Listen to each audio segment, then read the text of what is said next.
हमारे आश्रम की टीचर दिखने में बहुत सुंदर थीं। वो हमेशा मुझसे बड़े प्यार से पेश आती थीं। उनका यूं प्यार से पेश आना मुझे तब समझ में आया जब एक शाम उन्होंने मुझे अपने घर बुलाया। उस दिन वो स्कूल नहीं आई थीं, जिससे मैं भी चिंतित था। शाम को उनके घर जाते ही उन्होंने मुझे सीधे अपने कमरे में बुलाया। मुझे पास बुलाकर टीचर ने कहा कि अब मुझसे अकेले नहीं रहा जाता, तुम मेरा अकेलापन दूर कर सकते हो। ऐसा कहकर टीचर ने वहीं पर मुझे कभी सपने में भी ये नहीं लगा था कि मेरी पहली नौकरी मेरे लिए इतनी लकी साबित होगी। मैं एक आश्रम में चपरासी के रूप में हाल ही में नौकरी पर लगा था।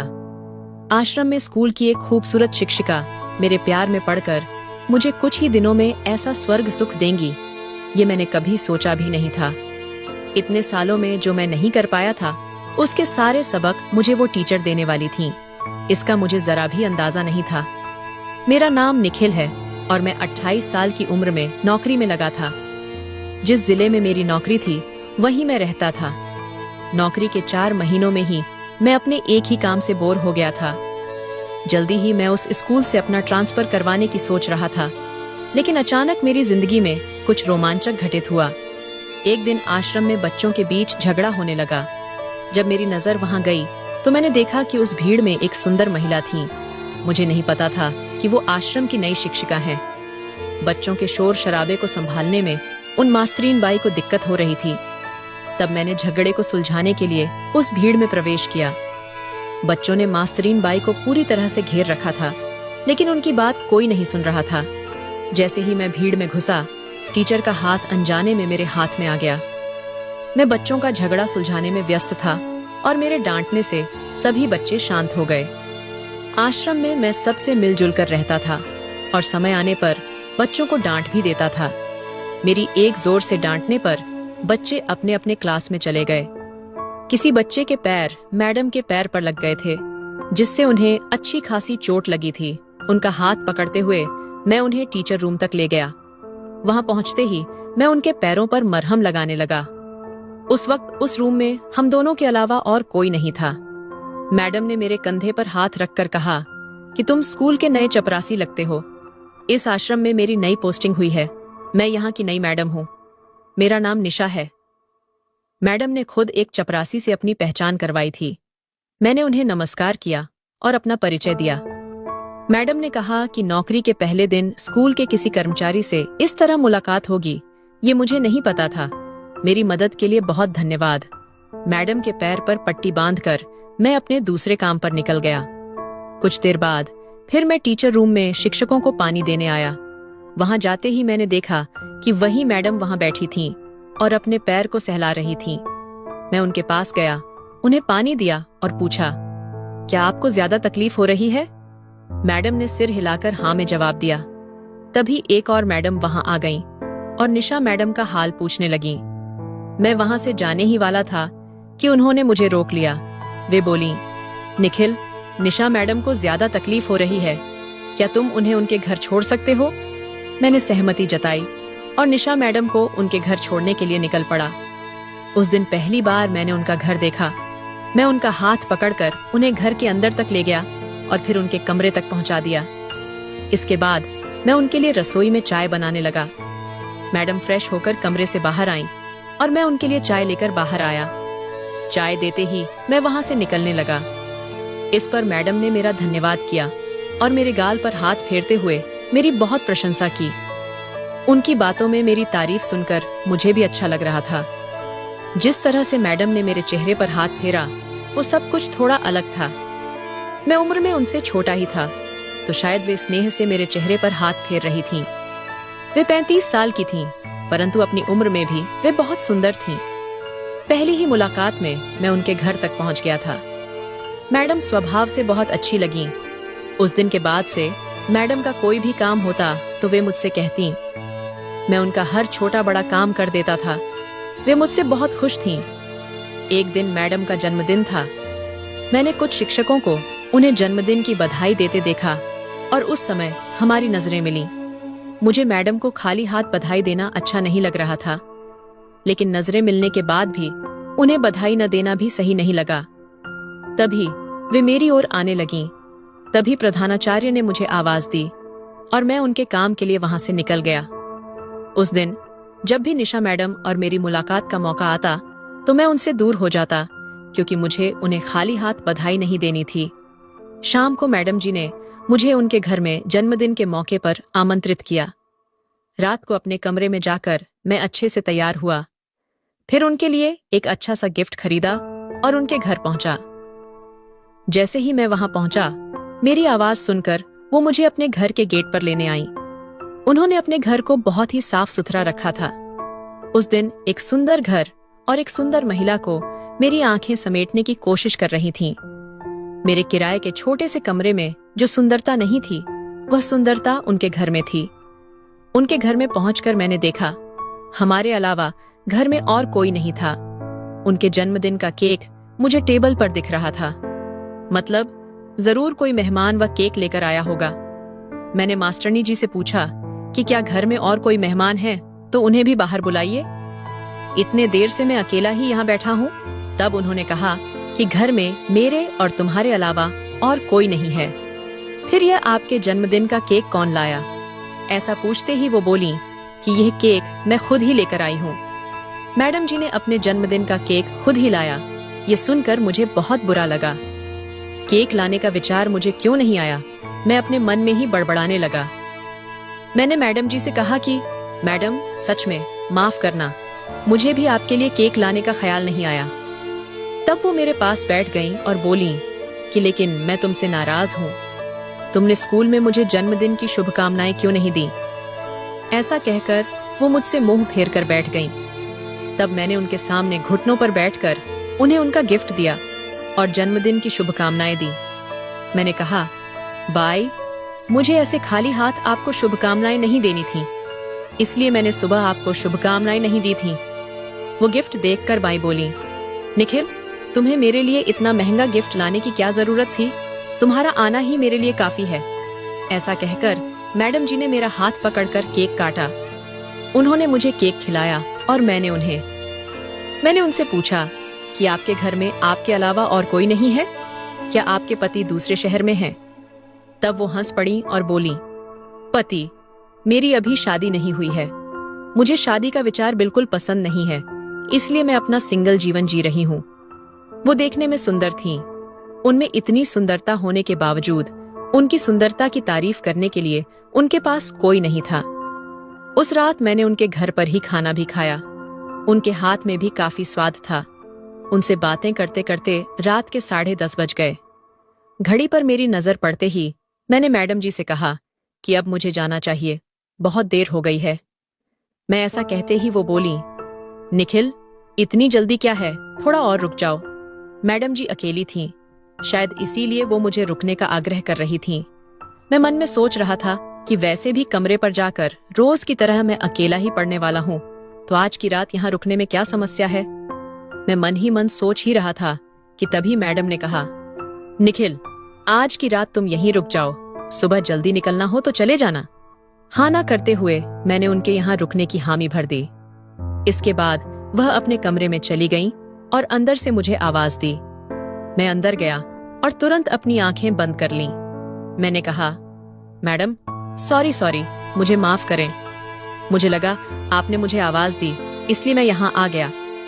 मेरे ऐसा कहने पर उन्होंने कहा, निखिल, सच में मैंने तुम्हें आवाज दी थी। कपड़े बदलते वक्त उन्होंने मुझे क्यों बुलाया होगा? वो मेरी ओर पीठ करके खड़ी थीं। उन्होंने कहा, पीछे मेरी पीठ तक मेरा हाथ नहीं पहुंच पा रहा है, क्या तुम मेरी मदद कर सकते हो मेरे कपड़े के हुक्स खोलने में? उनके कपड़ों को हाथ लगाने की मेरी हिम्मत नहीं हो रही थी, लेकिन उन्हें मदद की आवश्यकता थी, जो मेरे लिए महत्वपूर्ण था। मैंने शर्माते हुए उनकी मदद की। मेरा काम खत्म होते ही मैं उनके कमरे से बाहर आ गया। उस रात मैंने जैसे तैसे उनके घर में ही बिताई। सुबह जल्दी मैं अपने कमरे पर निकल गया, क्योंकि मेरी यूनिफॉर्म कमरे पर थी। बिना उसके मैं नौकरी पर नहीं जा सकता था। कुछ ऐसे ही और दिन बीत गए। 2 दिन हो गए और मैडम स्कूल में नजर नहीं आई। 2 दिन बाद मुझे उनका फोन आया। उन्होंने कहा, निखिल, मुझे तुम्हारी थोड़ी मदद चाहिए। उनकी एक आवाज पर मैं दौड़ता हुआ उनके घर पहुंचा। मैंने देखा कि उनका चेहरा पूरा उतर गया था और उन्हें ठीक से चलने में भी परेशानी हो रही थी। मैंने उनकी हालचाल पूछी तो पता चला कि उनकी कमर में दर्द हो रहा है। इसी वजह से वो पिछले 2 दिनों से स्कूल नहीं आई थीं। मैं उनके लिए मेडिकल से दवा ले आया। उन्होंने कहा, मैं 2 दिन से दवा ले रही हूँ, लेकिन कोई फर्क महसूस नहीं हो रहा। क्या तुम गर्म तेल से मेरी मालिश कर सकते हो? शायद इससे मुझे थोड़ा आराम मिले। अब तक मैंने उनके किसी भी काम को मना नहीं किया था, और आज तो उन्हें मेरी सच में जरूरत थी। मैं उन्हें मना कैसे कर सकता था? मैं भी चाहता था कि वो जल्दी ठीक हो जाए। रात के 9 बजे मैं उनकी कमर की मालिश करने लगा। जैसे जैसे मेरे हाथ उनकी कमर पर घूम रहे थे, उनके मुंह से आवाजें आ रही थीं। शायद उन्हें बहुत दर्द हो रहा था। मैडम जवान थीं। उनकी कमर पर मेरी नजर पड़ते ही मैं खुद पर काबू खोने लगा, लेकिन मैंने खुद को संभाला और वहां से बाहर चला गया। मैडम ने कहा, दिन में अपनी नौकरी कर लो, लेकिन कृपया कुछ दिन रात को मेरे पास यहाँ रुक जाओ। मुझे थोड़ा आराम लगने लगेगा तो मैं खुद कह दूंगी कि अब तुम जा सकते हो। वो बेचारे अकेली उनकी मदद के लिए आसपास और कोई नहीं था। मैं वहीं रुकूं या न रुकूं, इसी सोच में था कि तभी मैडम बोली, निखिल, संकट के समय अपने ही काम आते हैं। मैंने तुम्हें अपना मानकर रुकने को कहा, पर तुम्हारी इच्छा ना हो तो कोई बात नहीं। मैडम उदास हो गई थीं। तब मैंने उनसे कहा, मैं आपका अपना हूं, आप बिल्कुल चिंता मत कीजिए। जब तक आपको ठीक नहीं लगता, मैं यहाँ से कहीं नहीं जाऊंगा। मेरी बात सुनकर मैडम खुश हो गईं। उस रात जब मेरा काम खत्म हुआ तो मैं उनके घर गया। मैंने अपने हाथों से उनके लिए खाना बनाया। पिछले कुछ महीनों में मुझे बहुत से काम की आदत हो गई थी। मेरे हाथ का खाना खाकर मैडम बहुत खुश हो गईं। उन्होंने मेरा हाथ अपने हाथों में लिया और अचानक उसका चुंबन ले लिया। उनके लिए यह सामान्य बात हो सकती थी, लेकिन मेरे लिए नहीं। रात में सोने से पहले मैंने उनकी कमर की मालिश कर दी। मालिश के बाद मैं हॉल में जाकर सोने की सोच रहा था, लेकिन मैडम ने मुझे रोक लिया। उन्होंने कहा, आज तुम मेरे ही कमरे में सो जाओ। रात में अगर मुझे किसी चीज की जरूरत हुई तो मैं तुम्हें उठा सकती हूँ। उनके पास सोने में मुझे थोड़ी झिझक हो रही थी, लेकिन उन्हें मेरी सच में मदद चाहिए थी, इसलिए मैंने रुकने का फैसला किया। जैसे ही कमरे की लाइट बंद हुई, मैं सोने लगा। अचानक मुझे अपने शरीर पर एक हाथ महसूस हुआ। मैं चौंक गया और पास का नाइट लैंप चालू किया। लाइट ऑन करते ही देखा कि मैडम का हाथ मेरे पेट के पास घूम रहा था।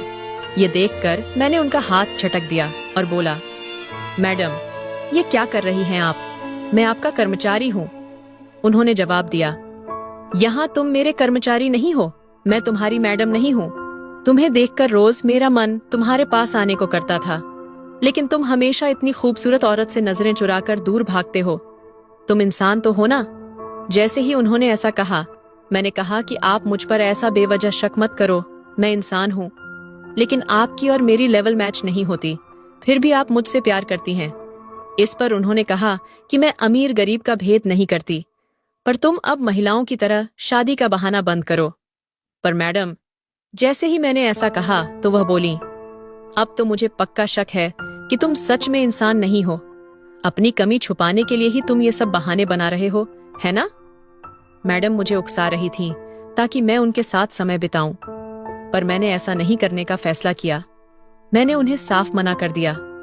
मैंने कहा, मैडम, मुझे भी आप पसंद हैं, लेकिन मैंने आपको कभी उस नजर से नहीं देखा।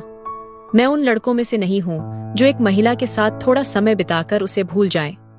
मैं आप में अपनी जीवन साथी देखता हूँ।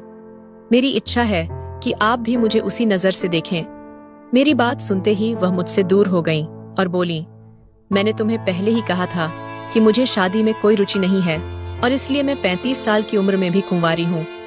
मुझे शादी के बारे में थोड़ा सोचना होगा। अभी तो मैं इसके लिए तैयार नहीं हूँ। उस रात मेरे मना करने से मैडम नाराज हो गई थीं, लेकिन सच में मैं फालतू लड़कों में से नहीं था। मैंने मैडम को अपनी पत्नी के रूप में देखा था। उस रात मैं उनके कमरे में नहीं रुका और हॉल में जाकर सो गया। काफी रात हो गई थी, इसलिए मैं अपने कमरे में भी नहीं जा पाया। अगले दिन स्कूल में जब मेरी और मैडम की नजर मिली तो वह कुछ अलग ही अंदाज में थी। उसी दिन मैडम ने मुझे स्कूल के बाहर मैदान में बुलाकर मेरे हाथ में कुछ पेपर दिए और कहा कि इन्हें बाहर किसी व्यक्ति को दे देना। मैं तो बस चपरासी का काम कर रहा था। जब मैं बाहर गया तो वहां कोई भी नहीं था जिसे पेपर देना था। ये पूछने के लिए कि पेपर किसे देने हैं, मैं फिर से टीचर रूम में गया, लेकिन तब वहां मैडम नहीं थी। मुझे वे मुख्याध्यापक के केबिन में जाते हुए दिखाई दी। उनसे बात करने के लिए मैं केबिन के पास गया।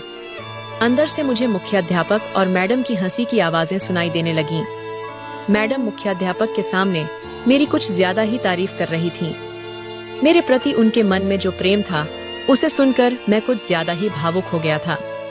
उस रात मुझसे रहा नहीं गया और इसलिए मैंने मैडम को बिना बताए उनके घर जाने का फैसला किया।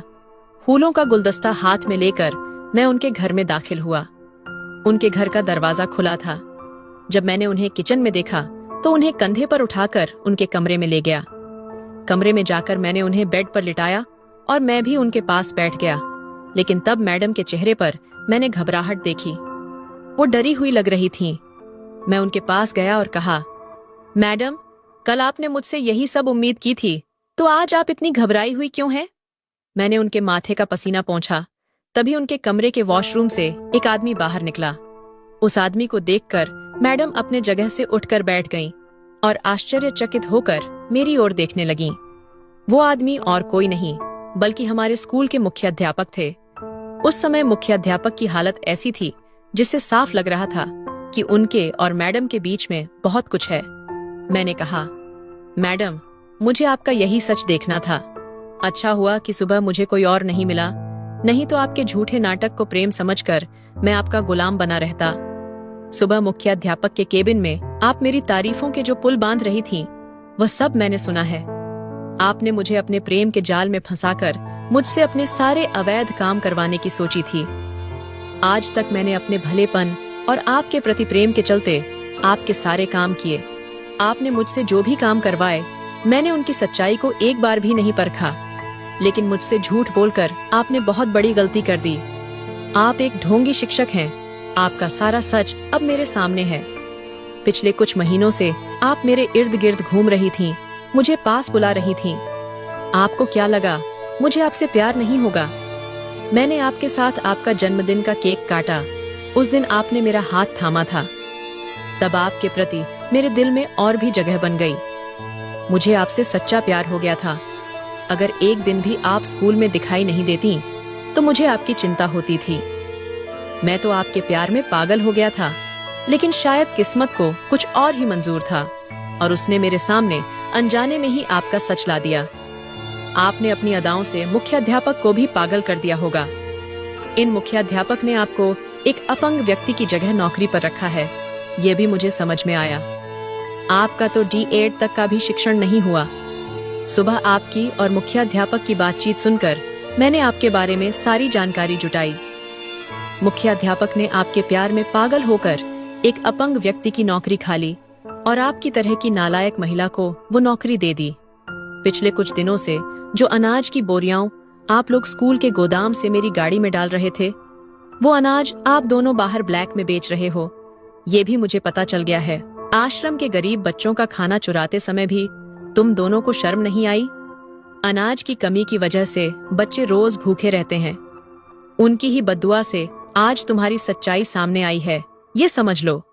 मेरी बात सुनकर दोनों ही मुझ पर हंसने लगे। प्रधानाचार्य बोले, तू 2 कौड़ी का सिपाही हमारे सामने तो बकबक कर रहा है, लेकिन बाहर तेरी बात कौन सुनेगा? मैं अब अपने मुंह से कबूल करता हूँ कि हाँ, इस महिला को मैंने एक अपंग व्यक्ति की नौकरी खाकर फर्जी तरीके से नौकरी पर लगाया है। इतना ही नहीं, आश्रम का अनाज भी मैं बाहर ब्लैक में बेचता हूँ। अब मैंने तेरे सामने सब कुछ कबूल कर लिया तो भी तुझे कोई फायदा नहीं होगा। तू हमारा कुछ नहीं बिगाड़ सकता। प्रधानाचार्य और मैडम मुझ पर हंसने लगे। दोनों ही मुझ पर हमला करने के लिए मेरी ओर बढ़े। तभी मैं जोर जोर से हंसने लगा। मैंने कहा, तुम्हें क्या लगा कि सिर्फ तुम दोनों ही चालाक हो सकते हो? एक नजर इस कमरे की खिड़की पर भी डालो। कमरे की खिड़की के बाहर एक कैमरा चालू था। आश्रम के एक मास्टर वहां कमरे में पूरे समय से वीडियो रिकॉर्डिंग कर रहे थे। वहां मैंने स्कूल के सभी शिक्षकों को भी बुला रखा था। इतना ही नहीं, आश्रम के ट्रस्टी भी उस समय वहां मौजूद थे। उन्होंने तुरंत ही मुख्याध्यापक और उस महिला को नौकरी से बर्खास्त कर दिया और दोनों को पुलिस के हवाले कर दिया। हमारे पास उन दोनों का कबूलनामे वाला वीडियो भी था, जिसे सबूत के तौर पर सभी शिक्षकों के साथ मैंने पुलिस में जमा किया। एक साधारण चपरासी का ये बड़ा काम देखकर आश्रम के सभी शिक्षकों और ट्रस्टी ने मेरी बहुत प्रशंसा की। इतना ही नहीं, मुझे चपरासी से पदोन्नति देकर सीनियर क्लास की पोस्ट भी दे दी गई। कहीं न कहीं मेरी ईमानदारी ने मुझे इस स्थान पर पहुंचाया। वह टीचर जिन्हें मुझे एक साधारण चपरासी समझ रही थीं, असल में उनके लिए साधारण नहीं बल्कि उनसे भी बढ़कर था। साथियों, किसी का हक छीनकर इंसान ज्यादा दिनों तक खुश नहीं रह सकता, चाहे वह 1 रुपया हो या नौकरी। जब आप उसे धोखे से हासिल करते हैं तो एक दिन वह ब्याज समेत वापस वसूला जाता है। इसलिए जो भी ईमानदारी से हासिल कर सकते हैं वही हासिल करें और जो आपके पास है उसमें संतुष्ट रहें। मेहनत की रोटी में किसी का डर नहीं होता, वह हमेशा सुख और संतोष ही देती है। तो दोस्तों, यह थी आज की कहानी। इस कहानी के बारे में आपकी क्या राय थी, ये कमेंट बॉक्स